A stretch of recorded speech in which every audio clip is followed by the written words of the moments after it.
The Middle Ages were an era steeped in shadows, where superstition, religious zeal, and ruthless authority often ruled over reason.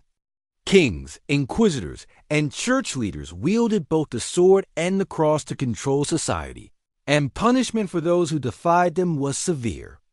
Torture became not just a tool of discipline, but a weapon of fear designed to break both body and spirit. Among these inventions, one stood out for its sheer cruelty, the infamous Pear of Anguish. This device, small enough to be hidden in the palm of a hand, carried a reputation far larger than its size. Shaped like a pear, it consisted of 4 metal leaves joined at the stem, with a mechanism at the top that allowed the leaves to expand outward when twisted by a screw. At first glance, it might resemble an oddly crafted fruit, but in the depths of medieval dungeons, its true purpose became terrifyingly clear. It was never meant to nourish, it was designed to destroy.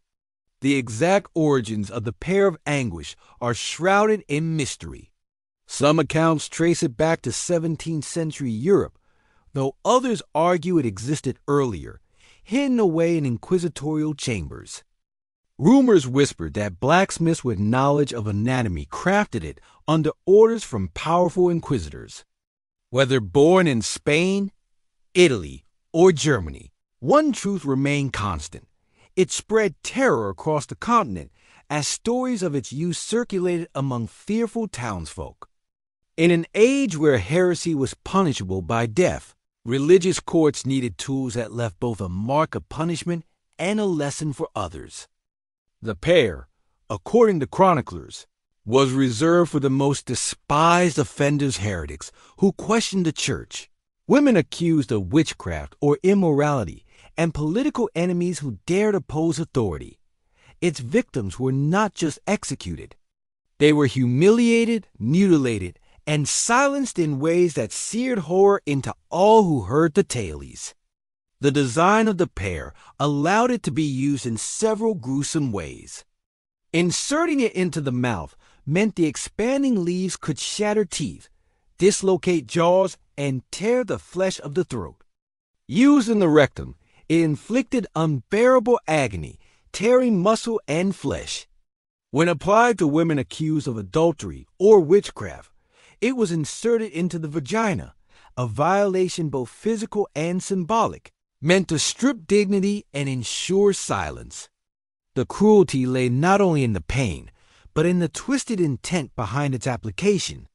Survivors of medieval torture were rare, but stories that spread through villages ensured that the pear's reputation grew.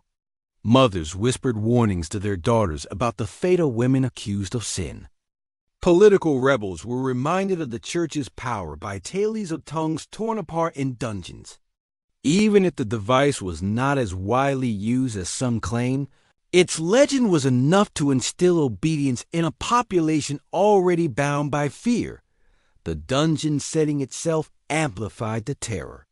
Dark, damp chambers lined with stone walls, lit only by flickering torches, set the stage for torment.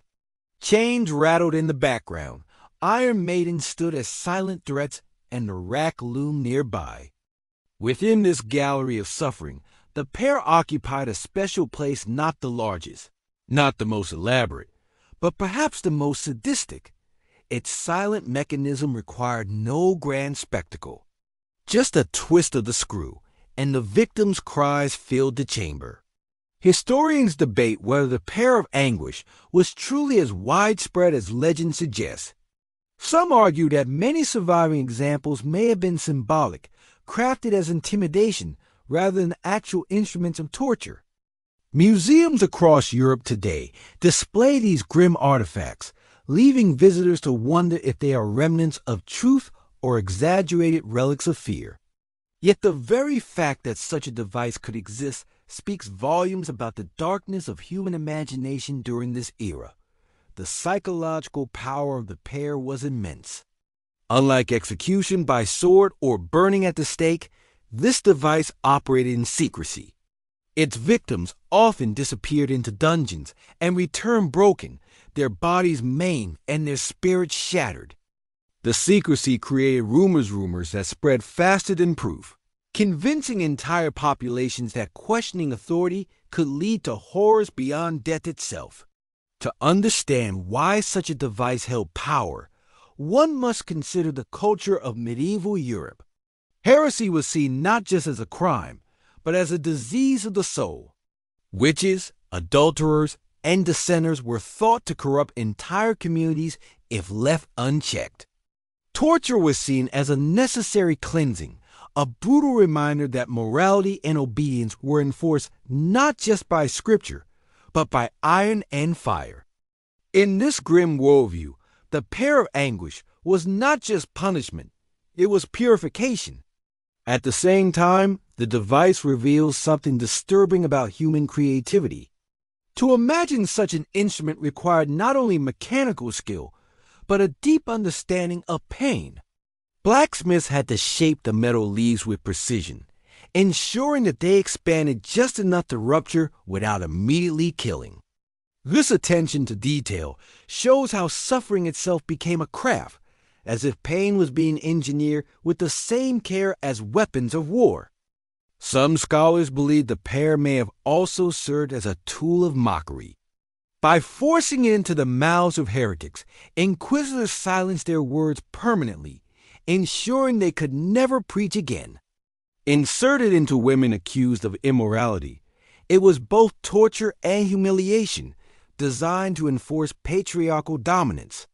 The symbolism of silencing, breaking, and destroying aligned perfectly with the social order of the time, where obedience was demanded and defiance crushed mercilessly. The device also highlights the blurred line between myth and reality in medieval Europe. Many peasants never saw the pear with their own eyes, but they believed in it deeply. The whispered stories alone kept them obedient. In some ways, the fear of the pear may have been more powerful than the device itself. Rumors made it larger than life, a legend of suffering that haunted both guilty and innocent alike. As the centuries passed, torture devices like the pear began to fall out of favor, particularly during the Enlightenment, when philosophers challenged the morality of such punishments.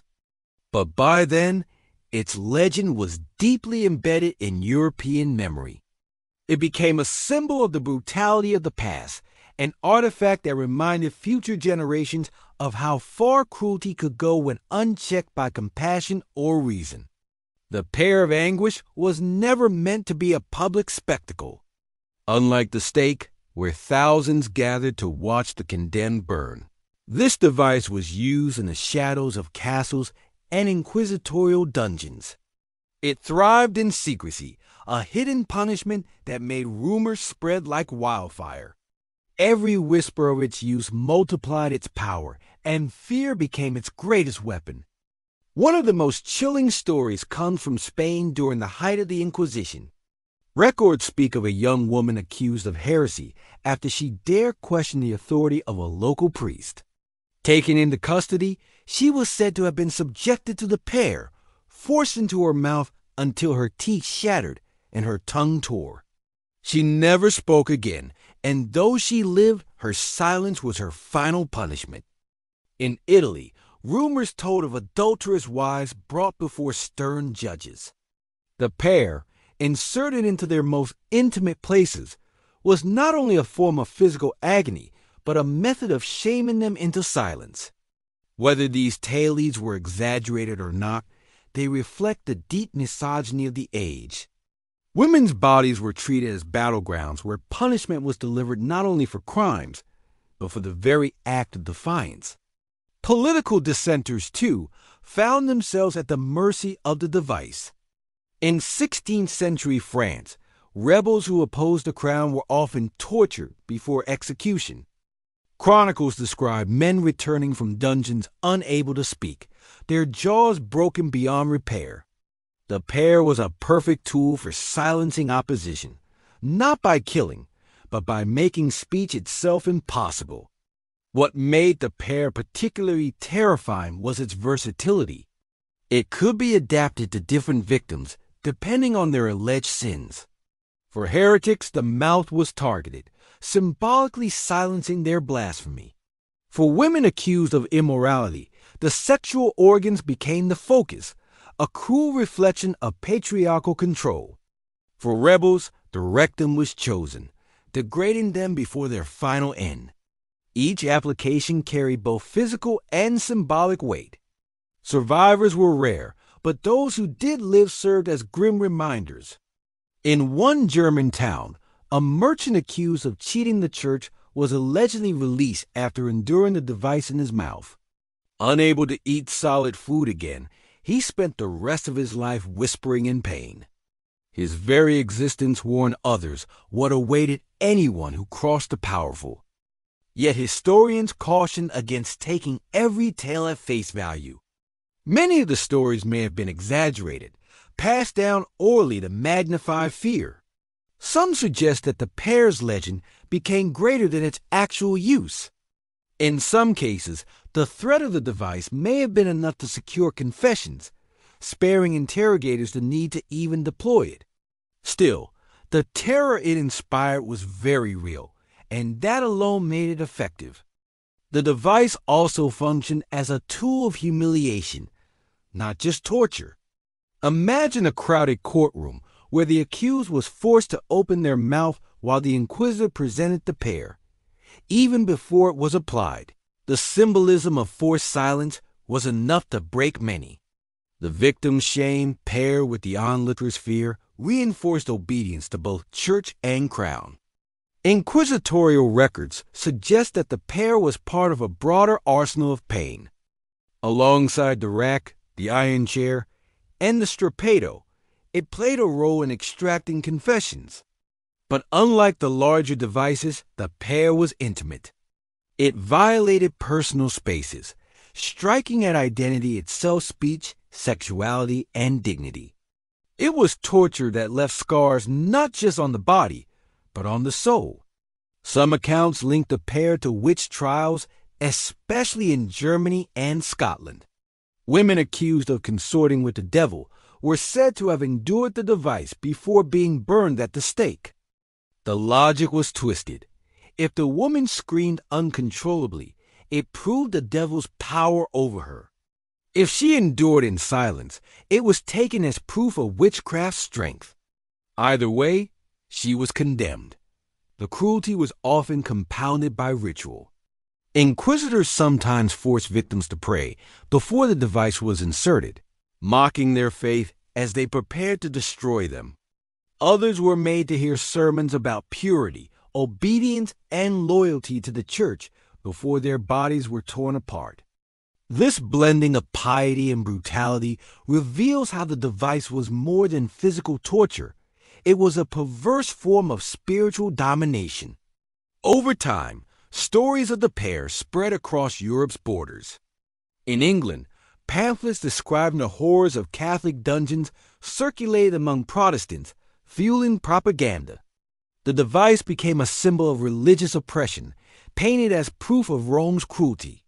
Whether real or exaggerated, its image served political agendas, turning fear into a weapon of ideology. What makes the Pear of Anguish particularly haunting is how it blurred the line between truth and rumor. In some cities, a single case of its use could grow into dozens of stories told around firesides.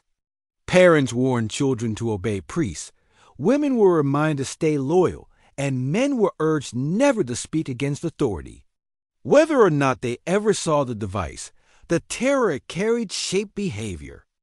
Today, historians examining museum relics struggle to separate fact from myth. Some devices labeled as Pears of Anguish may have been later reproductions, crafted more for curiosity than cruelty. Others may have been symbolic tools, used to intimidate rather than mutilate. But the persistence of the legend across so many regions suggests that, at the very least, the idea of the pear was real enough to leave its mark. By the dawn of the Enlightenment, Europe began to question the morality of torture. Philosophers like Voltaire and Beccaria condemned its brutality, arguing that extracting truth through pain was both unreliable and barbaric.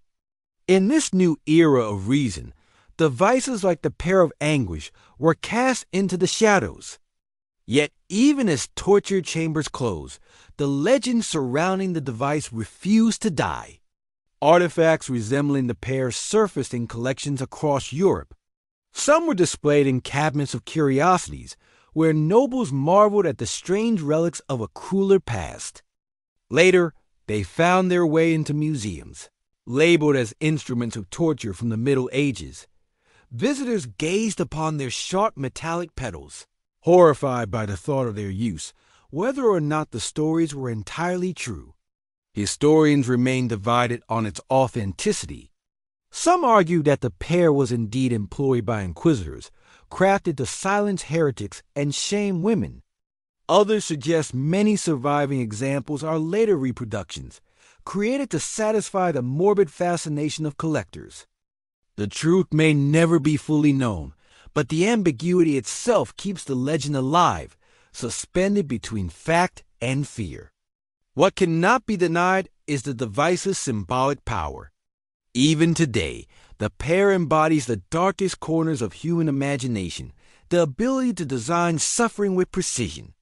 Its legend reminds us how authority once thrived on terror, using not only the sword, but also the silent machinery of pain to enforce obedience. The stories of broken jaws, silenced tongues, and mutilated bodies still echo centuries later. You can subscribe to the channel for more interesting content like this. Thanks for watching.